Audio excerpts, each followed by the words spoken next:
Bonjour à toutes, bonjour à tous. Bienvenue sur Mosaïque, la chaîne en quête du sens de l'actualité. Nous poursuivons aujourd'hui notre recherche sur les soubassements idéologiques du conflit en cours et aussi les mécanismes de propagande antisioniste qui sont à l'œuvre. On est en ligne avec Georges Elia Sarfati. Bonjour monsieur. Bonjour Antoine Mercier. Vous êtes philosophe, linguiste et psychanalyste. Vous êtes aussi le fondateur de l'Université populaire de Jérusalem. Avant d'entrer dans votre analyse, votre réaction peut-être à la décision de la Cour suprême internationale, de la Cour internationale de justice, qui a ordonné à Israël d'autoriser l'accès humanitaire à Gaza et lui demande d'empêcher tout éventuel acte de génocide, sans donc se prononcer sur le fond. Qu'est-ce que vous dites de cette manière de procéder, de cette décision, sur ce qu'elle signifie ? Je pense que la formulation même de cette pseudo-décision montre que nous avons là une manœuvre idéologique, je dirais une manœuvre idéologique de plus, parce que si c'est pour mettre en garde un pays signataire de la Convention de 48 contre la perpétration d'un génocide, il va de soi que ça pourrait s'appliquer a priori à tous les autres signataires.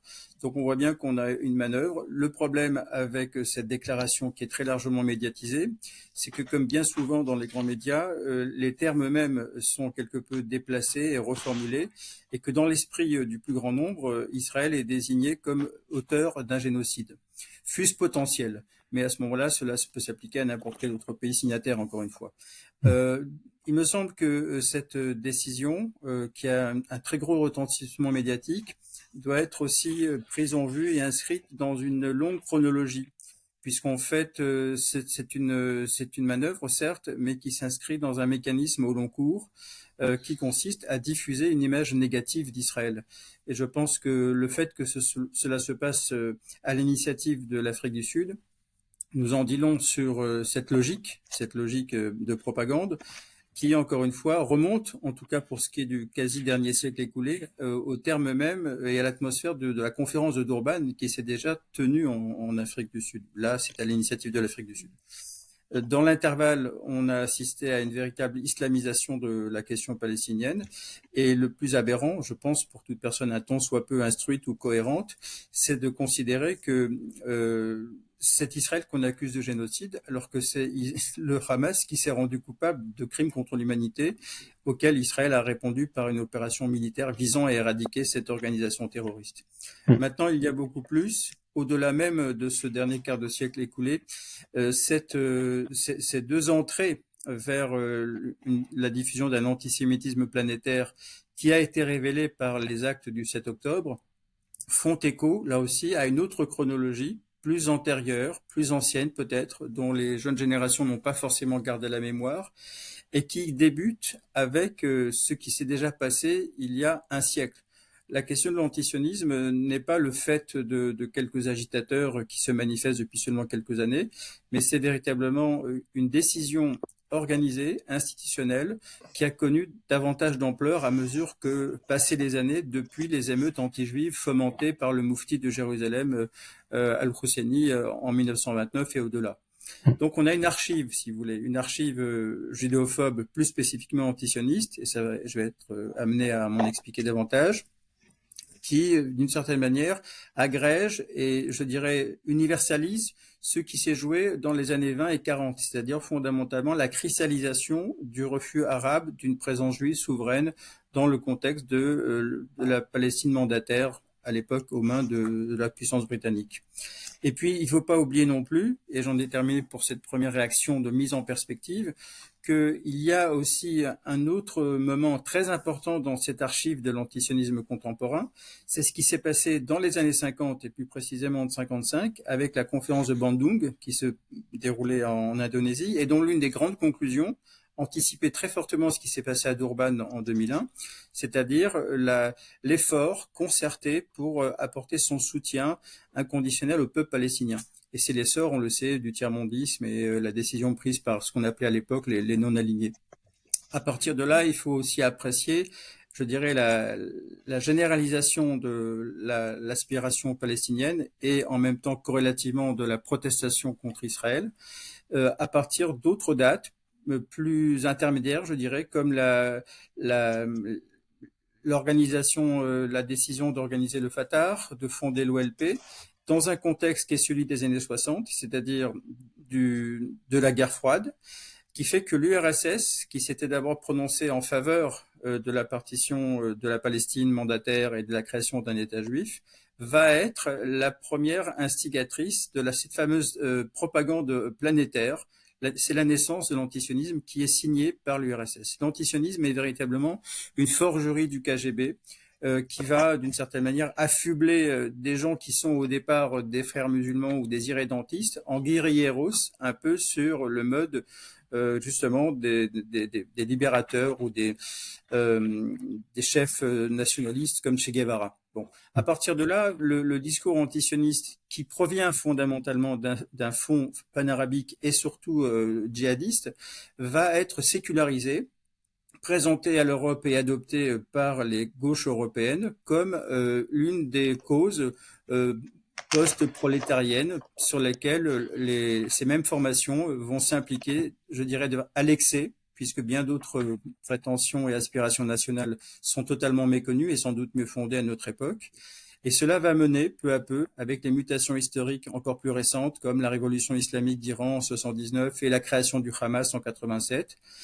Ensuite, cette situation ambiguë que révèlent également les accords d'Oslo avec le renoncement par l'OLP au terrorisme et la définition d'une stratégie des étapes dont on ne sait pas trop si elle a été abandonnée.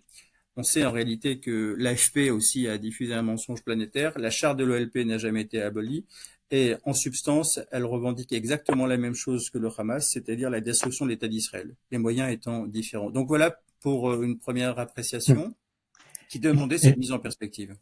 Oui, j'avais juste encore une petite précision peut-être sur la manière dont il faut l'interpréter, parce que certains disent que l'essentiel est sauf puisque la Cour n'appelle pas à un cessez-le-feu, mais d'autres disent que c'est une manière de lier les mains d'Israël pour la suite de ces combats, justement, en la mettant en garde contre ces actions. Est-ce que vous la voyez plutôt positive ou négative, cette décision, pour Israël? Je pense que pour Israël, ce n'est pas une décision ou une appréciation dangereuse, parce qu'on le sait aussi, Israël, la veille ou l'avant-veille même de la prononciation de cette décision ou de cette évaluation de la situation, avait rendu public, en les déclassifiant, une trentaine de dossiers qui faisait état de l'extrême prudence dont Tsahal fait preuve dans la conduite des combats. Autrement dit, Tsahal a pu prouver aussi qu'elle était une armée tenue par un code de déontologie extrêmement strict. Ce que l'on doit ajouter, et c'est terrible à dire, mais on le sait maintenant depuis plusieurs mois, plusieurs semaines, à mesure que les enquêtes se multiplient et que les révélations de la presse se diffusent, il n'y aurait pas autant de morts si le Hamas n'exerçait pas une pression physique sur les populations pour les empêcher de quitter des zones de combat. Et d'autre part, corrélativement, s'il y avait une intention génocidaire, il n'y aurait pas 26 000 morts, mais plusieurs centaines de milliers. Alors, Georges Elias Sarfati, venons-en maintenant au fond, vous allez dire, à la situation telle qu'elle est. Cette guerre Israël contre le Hamas, est-ce qu'elle a révélé, selon vous, un nouveau discours judéophobe par rapport à toutes ces strates dont vous parlez? Alors la question que vous posez est extrêmement importante, c'est une question de fond, c'est la principale question, celle de savoir comment se situe ce qu'on appelle l'antisionisme par rapport à une tradition en effet de judéophobie qui est elle pluriséculaire. À l'évidence, ce que les réactions médiatiques à l'attaque du Hamas, médiatiques et politiques, ont fait apparaître, c'est la véritable planétarisation d'un antisionisme bien partagé. Maintenant, il faut faire le départ entre deux formes d'antisionisme. L'antisionisme que j'ai qualifié d'endogène, c'est-à-dire du refus d'adhérer de la part d'une partie du peuple juif au projet sioniste, qui est un projet national, et puis le déni de l'existence d'Israël. Ce dont on parle ici, c'est de l'antisionisme radical, qui refuse l'existence d'Israël. Je ne parle pas des débats internes au peuple juif qui ont précédé pendant longtemps la création de l'État d'Israël. Je ne parle pas du refus des ultra-orthodoxes. Je ne parle pas de ce qu'on appelle l'israélitisme. Je ne parle pas non plus du bundisme dans le contexte de la révolution russe. Là, nous sommes dans des débats intellectuels et idéologiques et culturels. Alors qu'avec l'antisionisme radical qui occupe le monde entier aujourd'hui, nous sommes dans un antisionisme de type génocidaire, qui n'hésite pas sur les termes qu'il emploie et qui diffuse effectivement des slogans qui sont de nature, je vais y revenir, à diffamer et à mettre au banc des nations l'État d'Israël et tous ceux qui s'y rattachent, non seulement les Israéliens, mais aussi les Juifs et leurs amis dans le monde, et pas seulement à l'intérieur de l'État d'Israël. Maintenant, pour terminer de répondre à votre question, l'antisionisme m'apparaît comme la dernière version historique, la dernière modalité historique de la judéophobie. Et là, c'est très important de le préciser parce que cette fameuse archive judéophobe, à mon sens, se caractérise par trois modalités principales: l'antijudaïsme théologique, l'antisémitisme politico-culturel et cette fameuse antisionisme qui est une idéologie très structurée, un phénomène international. Alors, quelles sont les affinités entre ces trois modalités?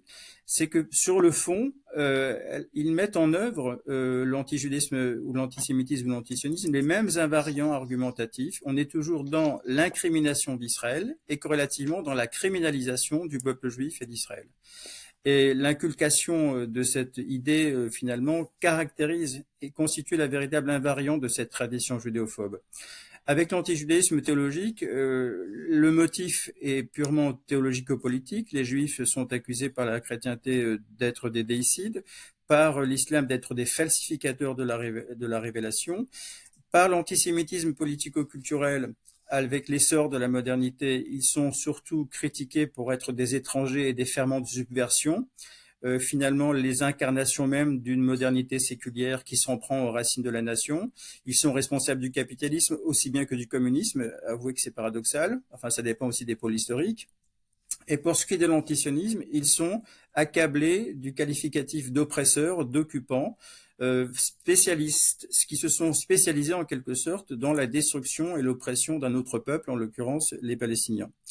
Maintenant, il faut aussi prendre en considération des affinités de structure non pas seulement idéologiques, comme je viens de le montrer, avec des invariants argumentatifs ou sémantiques, mais de structure organisationnelle. Ce sont toujours des institutions qui ont diffusé la judéophobie. Dans le contexte de l'antijudaïsme théologique, ce sont les institutions religieuses, l'Église ou la Oumma ou ses relais, avec la Oumma Islamaya. Avec l'antisémitisme politico-culturel, on sait que cet antisémitisme-là a culminé au moment de la Shoah et de l'occupation de l'Europe dans un antisémitisme d'État qui a connu différentes formes, et notamment l'antisémitisme exterminateur hitlérien avec ses différentes branches de collaboration. Mais aujourd'hui, nous sommes dans un antisémitisme d'un type nouveau. Parler de nouvel antisémitisme ne se justifie que dans la mesure où on isole l'antisionisme, mais à proprement parler, l'antisémitisme n'a pas changé de nature, il a changé de forme. Ce qui caractérise l'antisionisme au plan institutionnel, c'est qu'il est relayé massivement par les diplomaties, par les organisations non gouvernementales et par une certaine idéologie du droit international. Voilà ce qu'on peut dire en substance. Mais surtout, et c'est le dernier point, cet antisémitisme a connu, qui a séduit les gauches européennes, bénéficie aujourd'hui d'un remaniement qui est aussi de nature à amplifier sa planétarisation. Et ce remaniement, c'est que le palestinisme classique a été rejoint par le wokisme. Et ça, on en reparlera un petit peu plus tard, c'est-à-dire par le fait que, d'une certaine manière, le signifiant juif, le signifiant Israël, incarne tout ce dont la modernité a horreur, c'est-à-dire la loi symbolique, la revendication identitaire, la singularité, le grand récit biblique, et ce qui a été finalement le point de butée de toute la déconstruction dans les universités, notamment américaines et européennes. Alors, si on en revient maintenant peut-être plus en détail sur cet antisionisme, disons, des 100 dernières années, il faut peut-être d'abord insister sur ces sources proprement palestiniennes avant de voir d'autres sources. Absolument. Alors, donc, annonçant les sources de l'antisionisme, il faut effectivement les diversifier. Une petite typologie qu'on peut faire. Nous avons les sources occidentales, les sources arabes et arabo-musulmanes, et plus spécifiquement les sources palestiniennes. Alors, les sources occidentales s'enracinent toutes comme un point de mutation de l'antisémitisme classique et traditionnel dans la théorie du complot. Et il est très net que l'antisionisme va prendre de l'essor à partir du moment où il est associé à la dernière phase de l'antisémitisme classique. Et cela se voit déjà dans le faux qui a été mis en circulation par l'Okrana, la police politique du Tsar en 1903, sous le rapport de la diffusion des fameux protocoles des sages de Sion, qui sont tenus dans la plupart des pays arabo-musulmans pour un document authentique, au point que le directeur de la bibliothèque d'Alexandrie a disposé un exemplaire des protocoles à côté d'un exemplaire du Tanakh, de la Torah, en disant finalement ça se justifie parce que voilà l'essence de la pensée juive, elle se trouve dans ces deux livres. Et en même temps, il faut prendre beaucoup plus accorder davantage d'importance au protocole de sagesse parce qu'il nous révèle la stratégie mondiale du peuple d'Israël. La Torah, c'est secondaire, peu l'observe et peu s'en préoccupe et peu l'étudie. Mais la véritable Bible du peuple juif sont les protocoles des sages. Ça, c'est pour vous donner une indication. Donc, la planétarisation de la judéophobie de type complotiste, c'est l'antisionisme, l'antisémitisme dans sa phase ultime, qui a été relayé par la Russie, avant de l'être par l'Union soviétique, et je l'ai indiqué tout à l'heure par les éléments qu'on y trouvait et qui ont été les bases de la forgerie du KGB pour lancer l'accusation d'apartheid, de colonisation, d'impérialisme contre Israël et ce qu'on appelle l'antité-sioniste, l'Iran la première, après l'URSS. Il y a aussi la diffusion qu'ont connu les protocoles de sagesse aux États-Unis, à l'initiative de Ford, le grand industriel, qui était un fanatique, un antisémite fanatique, qui a été pro-nazi, qui a diffusé et signé en 1923, si ma mémoire est bonne, un ouvrage qui s'appelle Le Juif international. On a eu aussi des réceptions françaises des protocoles de sagesse que j'avais traduit et préfacé avec Pierre-André Taguieff il y a déjà longtemps, et qui montre que les protocoles de sagesse sont un texte qui se prête au recyclage et qui se prête à la lecture des conjonctures, des différentes conjonctures historiques. Et ça n'est pas un hasard si dans le cas français en particulier, les protocoles de sagesse ont connu deux grandes éditions, à la veille de la Première Guerre mondiale et à la veille de la Seconde Guerre mondiale. Et puis bien sûr, on a la source nationale-socialiste. Lorsque Hitler travaille à Mein Kampf et publie cet ouvrage en 24, eh bien, il développe un passage très précis dans lequel il dit que le mouvement sioniste qui est en train de se dérouler depuis plusieurs décennies, commencé à la fin du XIXe siècle, est la pointe avancée de la conspiration juive. Donc, vous voyez, c'est là que se situe le point de mue de l'antisémitisme classique et politique, et l'essor de l'antisionisme qui va être ensuite appuyé, décliné sous toutes les formes. Et dernier point enfin, pour rester dans l'ère occidentale, il est important de rappeler que les protocoles de sagesse ont donné lieu à différentes lectures et finalement à différentes déclinaisons. Et ce sont ces différentes déclinaisons qui vont inspirer le panarabisme et qui vont inspirer l'islamisme djihadiste et qui vont inspirer plus tardivement des formations aux apparences séculières et qui sont en fait ancrées dans cette tradition de dénigrement et de persécution à la fois nazie et à la fois stalinien. Deuxième ère importante d'influence, effectivement, sont toujours les années 20 qui servent de marqueur pour comprendre la diffusion de cette nouvelle idéologie judéophobe. Les chefs d'État des nouveaux pays arabes dans les années 20, 30 et 40 vont faire un usage très abondant de cet ouvrage qu'ils présentent comme un ouvrage de référence authentique, en dépit des démentis qui ont déjà été apportés par des historiens et des enquêteurs en Europe.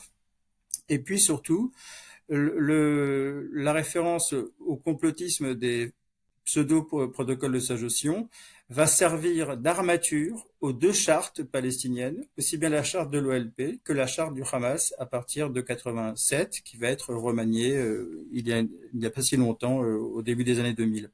Mais dans tous les cas, nous avons des invariants avec des slogans qui sont bien précis, dont on peut faire, si vous voulez, l'analyse.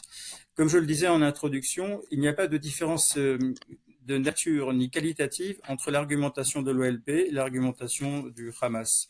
La seule différence, c'est que les premiers se présentent comme des gens raisonnables qui sont entrés en démocratie et qui préconisent la formation d'un État palestinien démocratique et laïque.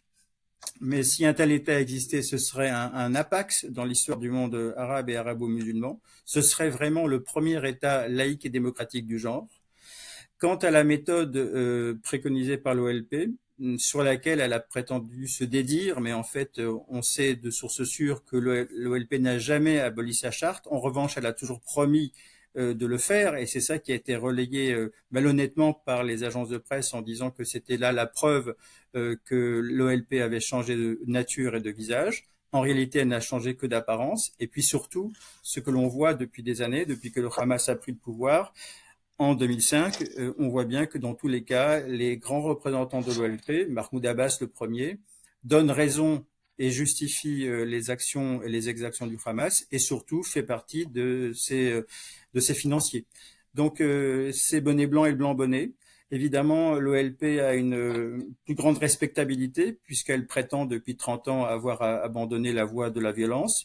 Mais en réalité, on le sait très bien, il suffit de vivre aussi au Proche-Orient, comme c'est mon cas, d'avoir accès aux chaînes arabes traduites ou pas, pour savoir que les grands représentants de l'OLP, adulés par le monde occidental, tiennent systématiquement des doubles discours.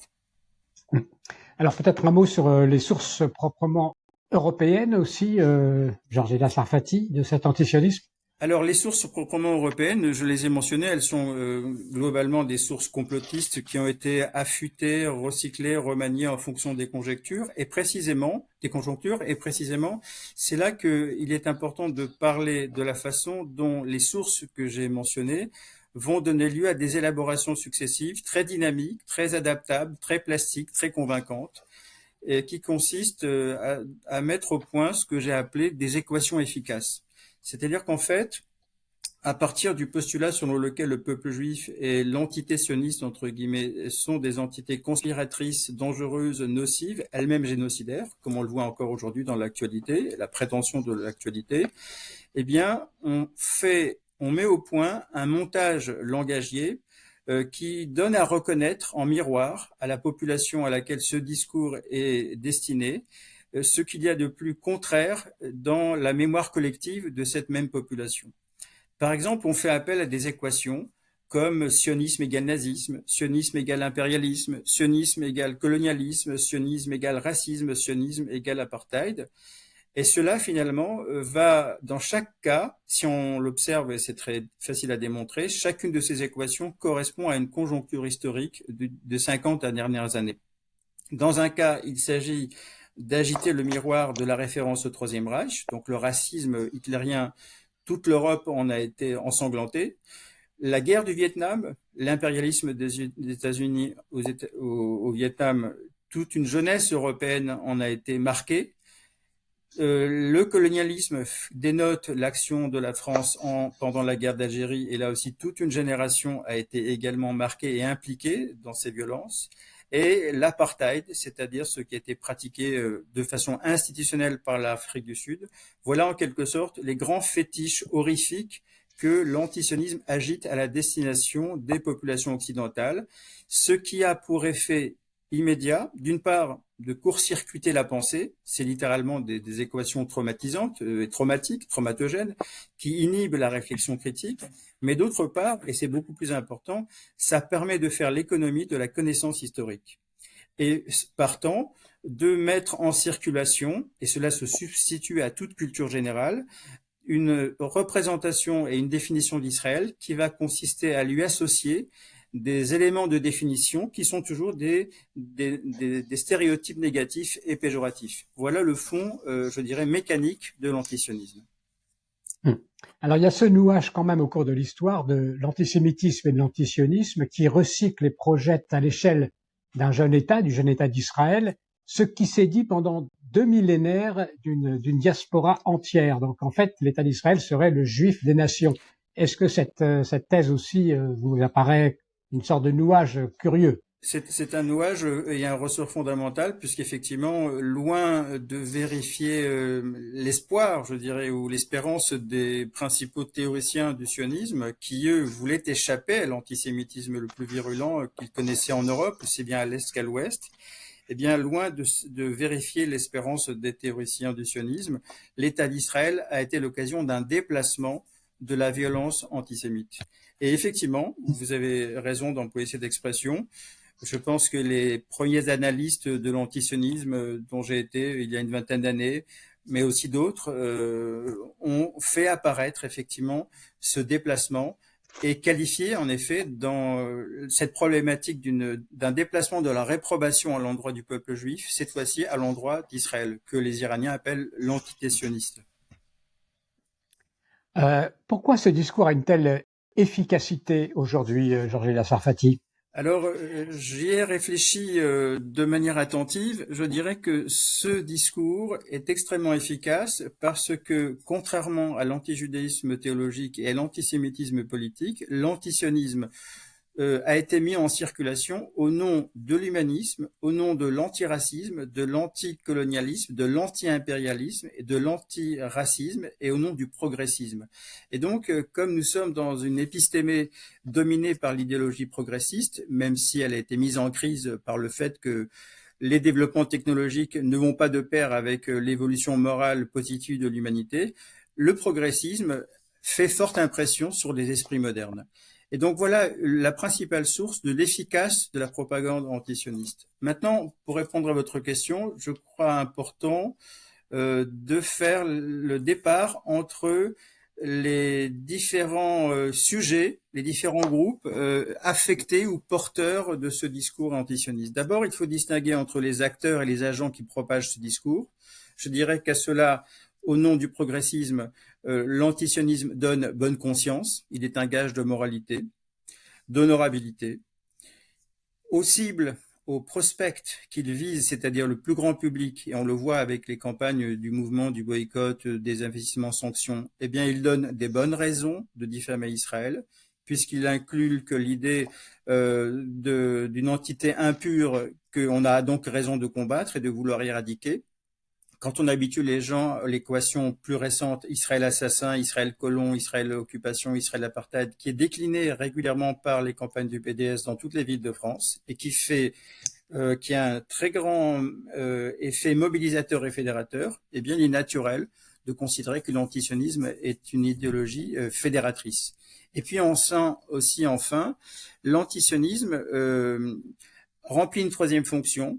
Aussi bien il donne une bonne conscience à ceux qui les diffusent, aussi bien il donne des bonnes raisons à ceux qui l'acceptent et l'endossent, aussi bien il donne des raisons de s'inquiéter à ses véritables victimes. Et les véritables victimes du discours antisioniste sous le rapport d'une prétention au progressisme, ce sont évidemment les Israéliens, mais ce sont aussi les Juifs qui se situent dans toutes les diasporas. Les effets de l'antisionisme, et j'ai pu l'observer depuis un quart de siècle, sont très corrosifs auprès des victimes désignées de ce discours. Il a pour conséquence de les culpabiliser. Il a aussi pour conséquence de les diviser. Il a pour conséquence, pour certains, de leur faire honte, notamment des gens qui ont une identité juive, mais très fantomatique. Ils se rattachent à l'histoire du judaïsme par la mémoire, par le nom, par le patronyme. Mais ne sachant pas que répondre, ce discours leur fait honte. Et cela a pour conséquence qu'ils vont se désolidariser de leur entourage, mais aussi de se désolidariser plus généralement de leur propre histoire et de leur propre mémoire. Et enfin, je dirais que la dangerosité du discours antisioniste vient de ce qu'elle vérifie ce que le psychosociologue Gordon Allport disait à propos d'une échelle de mesure qu'il a appelée l'échelle du préjugé dans les années 50, le fait que ce degré de propagande et de virulence dans la propagande, finalement, détermine le passage à l'acte, la possibilité du passage à l'acte. La possibilité du passage à l'acte violent procède d'abord d'un lent travail de mise en quarantaine et de marginalisation d'un groupe, quel qu'il soit. En l'occurrence, de nouveau les Juifs et Israël. Quels sont les grands modes de diffusion relais de ce discours, les grands pôles idéologiques, on va dire, et doctrinaux qui permettent la diffusion de cette idéologie? Alors si on y réfléchit un tant soit peu et que l'on constate aussi l'état du monde, depuis la conférence de Durban, peu après, s'est créé effectivement le mouvement du BDS en 2005, qui a permis une diffusion transversale de l'idéologie antisioniste et des thèmes que je viens d'évoquer, ainsi que de ces capteurs humains, si vous, sociologiques. Alors, je dénombrerai 5 ou 6 grands pôles de réception et de diffusion de l'antisionisme. Tout d'abord, les institutions internationales, l'ONU en particulier, et ça on l'a vu quasiment de manière quotidienne depuis l'attaque du 7 octobre, l'Union européenne, qui est extrêmement ambivalente. Deuxième pôle, les ONG, comme Amnesty International, l'UNICEF, la Croix-Rouge, Médecins sans frontières, et puis bien sûr la grande agence ad hoc qui a été inventée pour les seuls Palestiniens, l'agence de l'UNRWA, dont on a vu récemment les compromissions idéologiques et terroristes.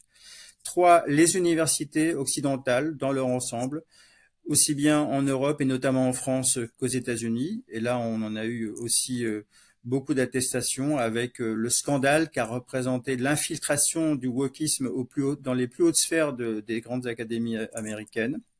Mais en France, c'est une vieille tradition, je dirais, gauchiste.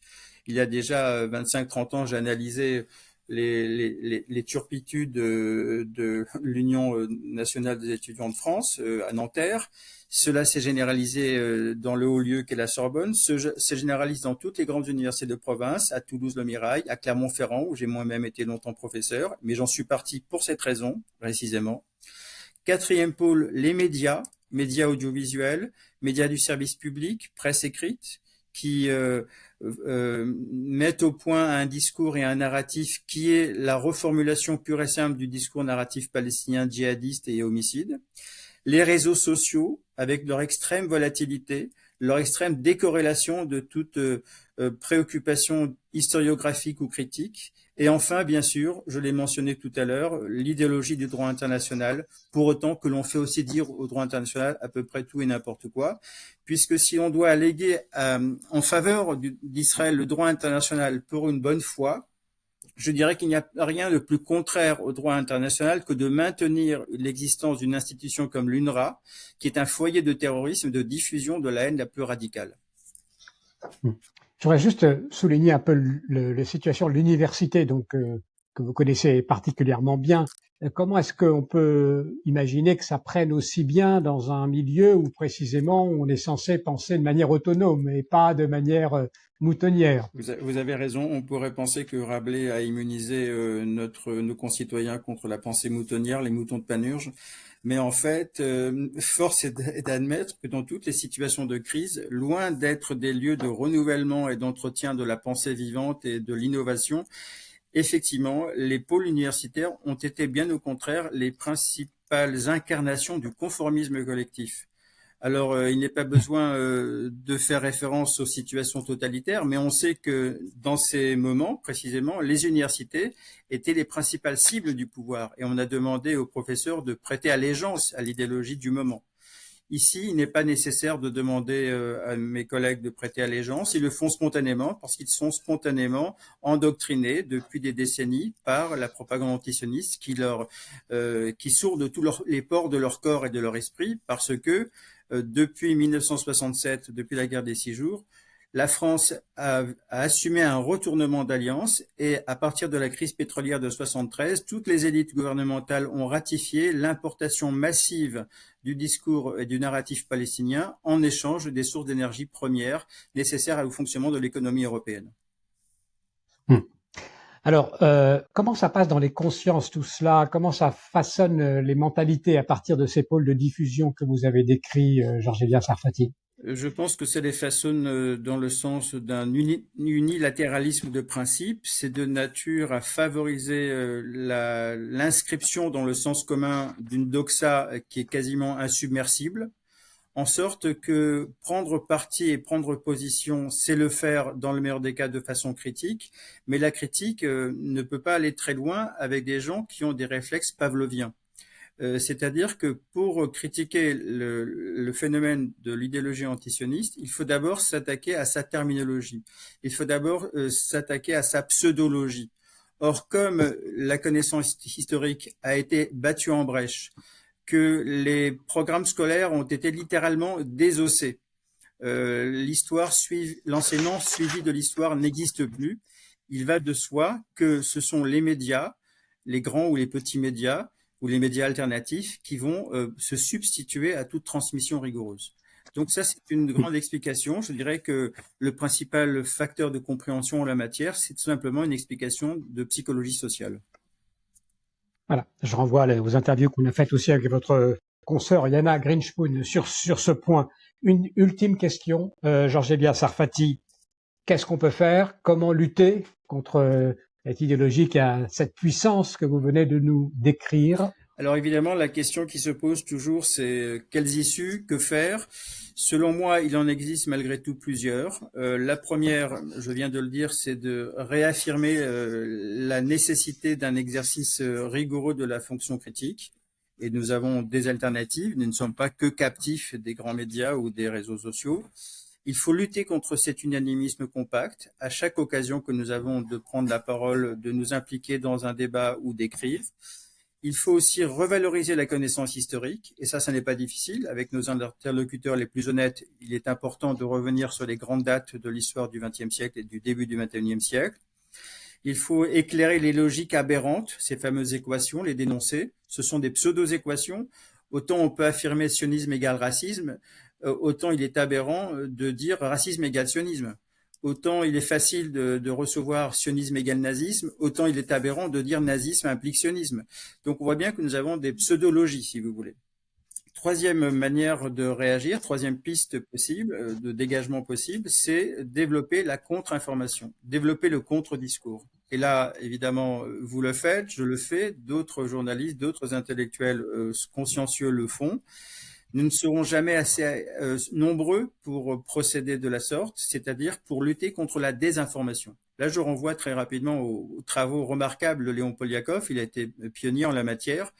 En 69 et en 85, il a écrit 2 essais, justement le premier sur les liens entre l'antisionisme naissant et la tradition antisémite, et le second sur l'essor d'une désinformation principalement axée sur le recyclage des sources nazies dans la propagande soviétique à l'encontre d'Israël. Et puis enfin, je pense qu'il n'est pas aberrant, je l'entends très souvent autour de moi, notamment ces derniers temps à l'occasion des différents procès qui sont intentés aux militants du BDS, parier sur la réforme, la refonte et le renouvellement du droit international et du droit européen. Ce sont une des pistes qui me semblent tout à fait pertinentes. Voilà, c'est une question que j'ai posée aussi à Jana Grinspoon, que je vous pose pour terminer. Vous-même, vous n'êtes pas découragé, vous avez le sentiment que votre action porte, vous n'avez pas envie de tout envoyer balader? Non, écoutez, j'ai commencé à m'intéresser à tout cela il y a déjà une petite quarantaine d'années. Mon premier essai portait sur le statut des Juifs réfugiés en Union soviétique. Et j'avais fait un voyage pour en rencontrer de nombreux et témoigner de nos échanges et de la situation dans laquelle ils vivaient.